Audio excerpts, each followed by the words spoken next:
So, you want to hear a story about the Newfangled class bracket week 6. Here's the bracket so far.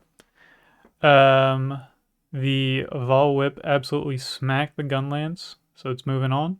Today we're looking at the Skeletonwitch and Astrogladiator. Pause here if you need to read. The Skeletonwitch, oh yeah, one of my favorites. So the Skeletonwitch, it's a metal concert. You get a spell where each turn you can summon an undead mosh pit pretty close to you, and it comes in 1 of 4 flavors. You get a circle pit, which is a large AoE that targets enemies, and they have a save or they're pulled into the center. You have a push pit, which is basically the opposite. Large AoE enemies, but they're pushed away and prone. Skanking, large AoE, and allies become more accurate. They get a little bit buff to themselves. And then you have Wall of Death, where you summon 2 walls pretty close to you, and they guaranteed push, and then they have a save or fatigued.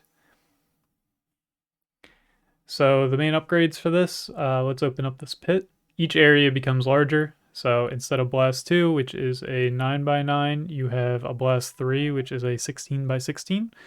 And your line 3s, which are the walls, become line 5s, so very big. Only elbows in the pit. The mosh pits now deal guaranteed damage. It is small, but good for killing grunts. And it makes it difficult for enemies to move around in.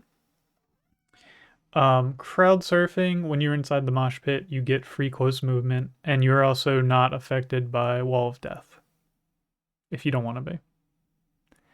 The Astrogladiator. So this is the day and night class. Days make you fast, evasive, and have a fire aura. You automatically get hit by spells when the enemy is dealt by the aura.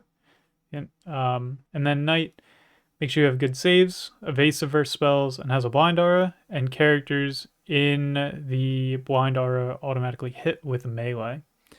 Attacking with a melee weapon changes it from day to night, and attacking it with a spell changes it from night to day.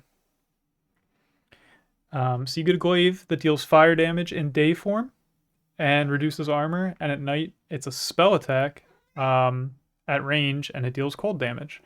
If the creature's in your aura, it becomes immobilized. So if you can kind of combo those together, you get a pretty effective weapon. You get a passive that benefits when you change forms twice, and you get a passive that benefits each time you change forms. All right, these are my socials. Feel free to contact me doing playtests and stuff, probably next year. Later.